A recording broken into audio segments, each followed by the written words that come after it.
Hi, everyone. Welcome to the first episode of the Menttium podcast.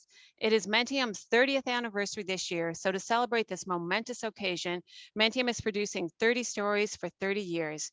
Each episode will feature one of Menttium's outstanding mentors sharing their stories about leadership, life, and the transformative power of mentoring.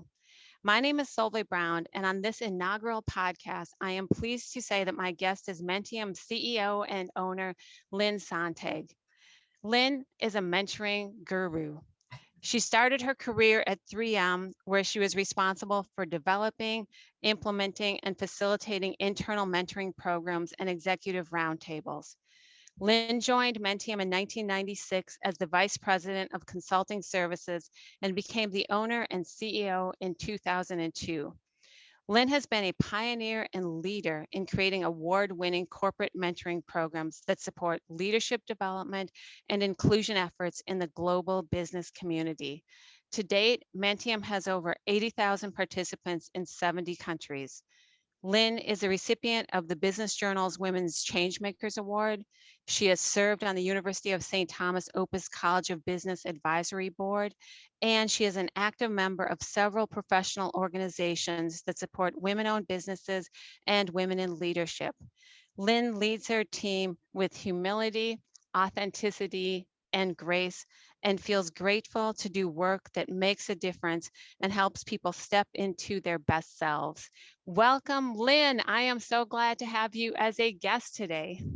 Thank you so much, Salve, for that introduction. It's great to be here with you today. Well, congratulations on the 30th anniversary of Menttium.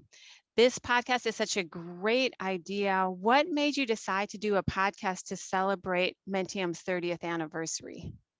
Well, as you may have guessed from my introduction already, pure gratitude.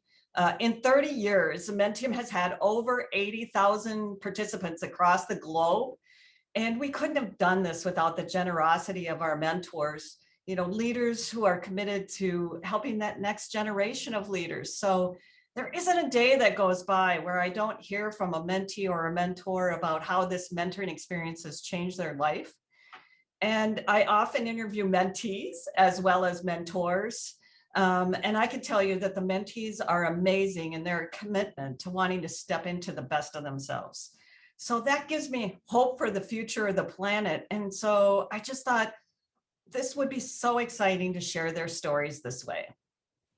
Oh, that is great. I'm so looking forward to hearing the stories of all these voices of experience and these wonderful mentors. So, Lynn, as we heard in the introduction, you have devoted your professional life to mentoring. You started out at 3M and then decided to work for Menttium 25 years ago. And in 2002, you purchased Menttium and have been leading the organization ever since. Can you tell me more about what inspired you to buy Menttium? Well, it's a great question. I would love to say that it was planned, but mostly it was being in the right place at the right time with a willingness to risk walking into the unknown. I have a vivid memory of the founder confiding in me that she was ready to retire. And I went home and talked to many, many people about buying the company from Gail, my husband and colleagues. And however, it wasn't until later that in the game that I thought, I should call my mentor at the time. And I called him, but he wasn't around. And, by the time he called me back, I had already bought Menttium. But, before I told him that I had bought Menttium, I asked him, do you think I can lead Menttium? And there was this long pause. And then he said, well, there's potential. That's my story. And I'm here 19 years later. And he was right. There was potential. But more than that, I have personally experienced the support of mentors and wanted to provide that opportunity to others. After all, learning through others is easier than making all of the mistakes yourself. Right. Yeah. And that is such a great story of risk taking. of being there on the precipice of like kind of a scary decision and just deciding to go for it. And you're a living example of, kind of just jumping in and being bold and taking action. And you're like, yeah, here I am 19 years later going strong. So that is great. So back in the 90s, when most leaders were men, Menttium made the commitment to create mentoring programs that would support women in leadership. Then in 2008, Menttium launched the Momentum Mentoring Program for professionals of color. Can you give me some examples of how these programs have helped drive diversity, equity, and inclusion? Oh, another great question. Mentium's mission is about helping individuals thrive, and through that, then their organizations become successful. The data and the business case for diversity and inclusion in the environment has been around for decades, really decades. In my early days when I was back at 3M, but you can't get there without equity, without equal access, without equal pay and respect for all. And this has been painfully apparent this last year in ways that now demand our attention that we just have to address. So the Menttium programs were kind of ahead of the curve in some of those ways, in that we have successful leaders who share their wisdom and life experiences in a safe and confidential space that supports women and people of color to find their voice. And that's the key thing, to find their voice. It gives them the confidence to go into their organizations and, work for change. It has to be everybody working to change these cultures and to help people, be successful and grow into the leadership positions and address these really complex issues. So, but even more than that, what I have found over the years is that it allows the mentors who are senior leaders in their own organizations to see the flaws in the system and then to see how they can drive change in their organizations. So it's, again, it's been a focus for Menttium for a long time, but it's about helping people see things differently and having the courage to go make that change. Right. Yeah. So do you have any examples of, of stories of mentors and mentees in these programs that have really created this moment of change and this moment of confidence and this moment of being able to empower someone's voice? So I have lots of stories. Those are always hard to really define. But I'll be brave and share a really early on story with the Momentum program. And this was back in the Momentum days. There were we had a group component. So we had a cohort of 25 professionals of color with then they each had mentors as well. So 1 month they would meet with their cohort and 1 month they would meet with their mentor. And we would work them through some content. Well, they had really we were able to build the trust in the group enough for have some very vulnerable and deep conversations. And I'll never forget one of the women, and this was only in 2008, saying, I was told by my manager that if I continue to keep my hair the way I have it, and she had it in cornrows, which is common, a common hairstyle for African American men and women, that that she would not progress in the organization, that she needed to consider that this was probably not the place for her. Wow. And when you aren't expecting that, and when it's all about, how you look versus Yeah. how you perform in the organization, and you're just really taken aback. Because I remember I had some of those experiences myself in my early days at 3M, where I was just taken back by someone commenting on my looks. And, so this person was able to then have a dialogue with their mentor about this comment from the manager and put an action plan together. First of all, determine, was this the place for her? Was that organization something that she could thrive in? But also was, what action plan did she want to put together so that she could work through this? because it was, certainly a complex issue at the time. And her mentor was able to walk her through and help her plan different scenarios. Ultimately, she did decide to stay at the organization, but she was able to work through, she had to work around the manager, frankly, but she was able to work through that in a way that allowed her to get into a different part of the organization where she felt respected and seen.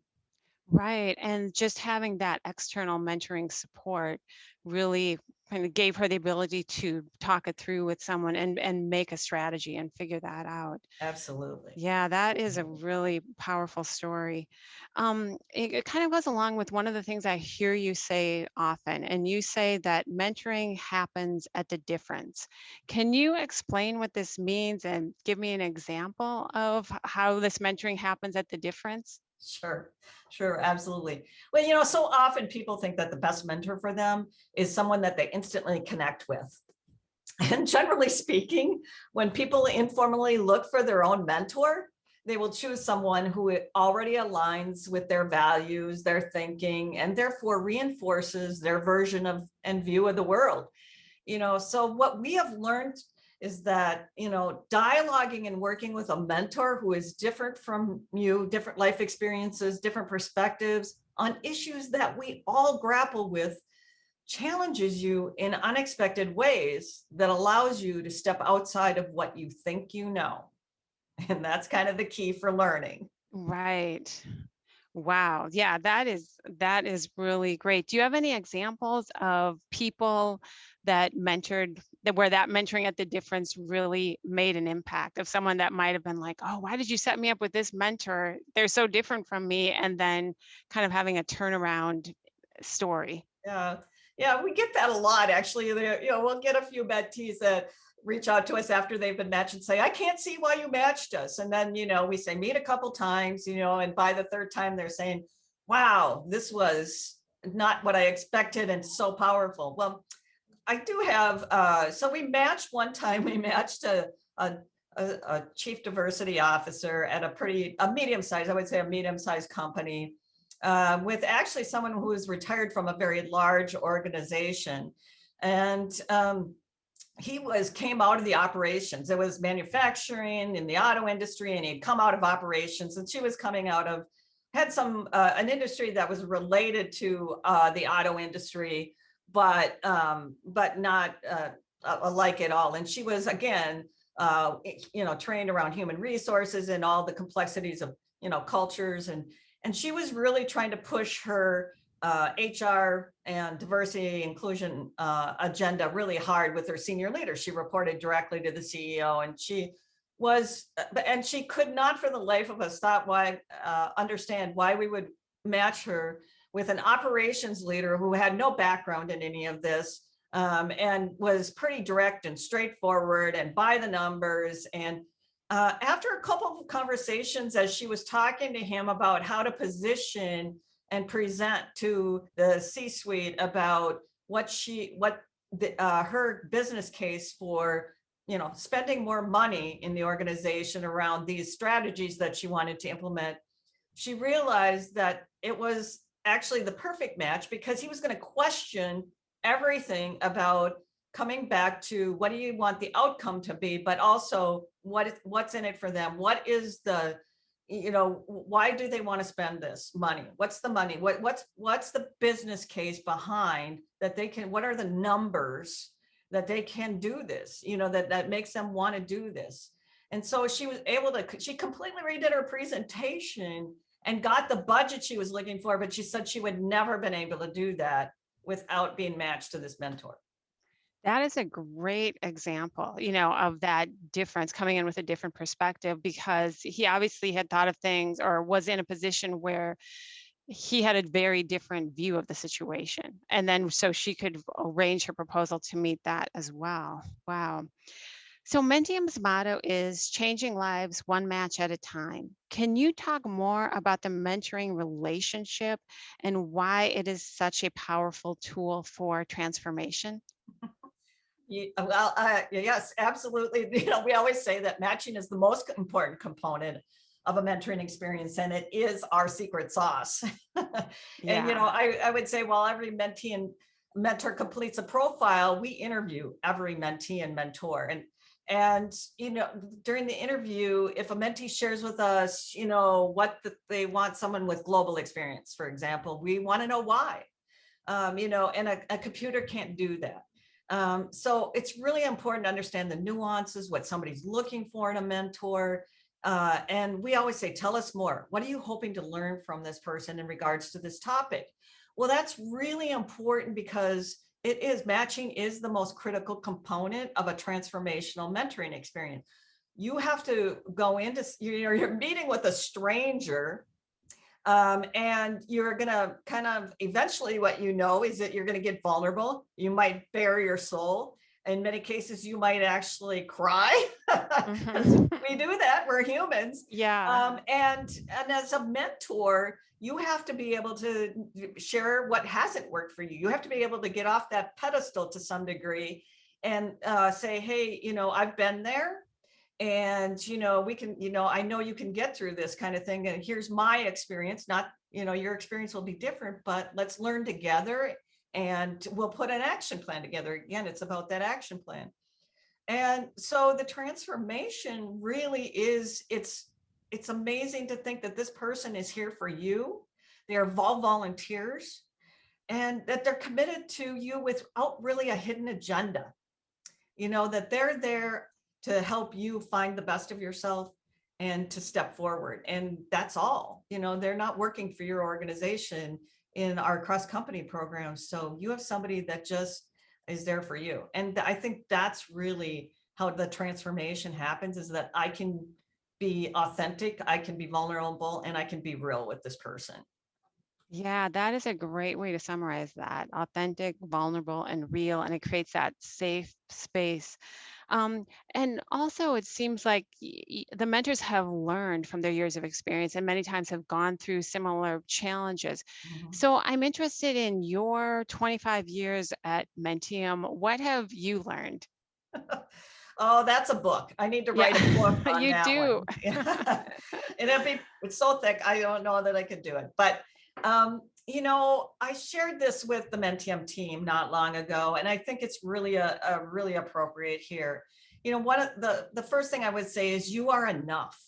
You have everything that you need to craft the life you envision. And so, the more years that have passed in my life, and I'm in decade number 6, the more I understand this. A well-lived life comes from the core of who you are and how you show up in the world. It's not the things you have or what others say about you. So you are enough. And this is what mentors do so well, is that they help you envision that and find that within yourself. And second, life is about learning, and it's hard. You will fail often, all the step of the way. So it's not that one and done. And now I know it, and I can move on. But this will bring richness to your life journey, and that you probably will only appreciate later in life. But it would. And I know it would be great. I often say to myself, why didn't I learn this when I was in my 20s? It would be great to learn all these things about the universe when we're young. Yes. But time and experience really help us realize the gift of being human on this incredibly beautiful planet. And that's a gift in and of itself. And the third thing that I would say is be generous, compassionate, and assume positive intent, which is just another way to say forgive yourself and forgive others. We are all works in progress. I'm still learning. When I think about how naive I was in my 20s and my 30s, I failed often and I just didn't know it. So those are the 3 things that I would point to. Those are great things. And I personally hope you write that book, because as you were saying that, I'm like, oh yeah, it just really resonated with me. I have heard you talk a lot about gratitude. You brought it up in the introduction, and I hear you speak on it so often. Can you tell me, what role gratitude has played in your personal life and in your leadership style? Oh, that's another really great, but really big question about, how do you really get there on a day-to-day basis and then over your lifetime? But, leading others is a responsibility, and it's not easy because you have to be strong enough to do what's right, which isn't always what's popular. We've seen that over and over again in the leaders, and I could not have stepped into my authentic self and humbly led without the support of my family, my friends, my colleagues, and in a 40-year career, my many mentors, frankly. And so I am grateful every day. I am grateful when I wake up in the morning and I can take a deep breath. I know others that can't. And I want to, over the years, I've just learned to be grateful for the little things as well as the big things. And so I'm, grateful that I get to do this wonderful mission-driven work. And I'm so grateful that Menttium is still here 30 years later. Yes. And that is how I start every day, because again, life is hard and you're going to need that gratitude to get you through some days. Right, right. Yeah. And just seeing the powerful impact of changing lives one match at a time, and just all those different routes that one mentoring relationship creates, all the possibilities it opens up. And I love for you that the foundation is always about gratitude and just being so grateful for, like you said, the big things and the small things. Well, Lynn, we have time for three final questions, and these are ones I'm going to ask everyone throughout this series.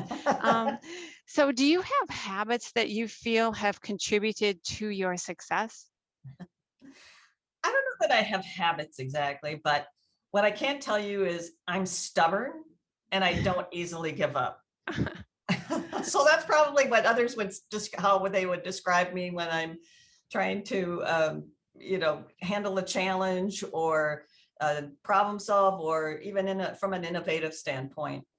Right, you're determined. I'm You're gonna find a solution. You're gonna find a way. Yes, yes. And then, what would your advice be to up and coming leaders?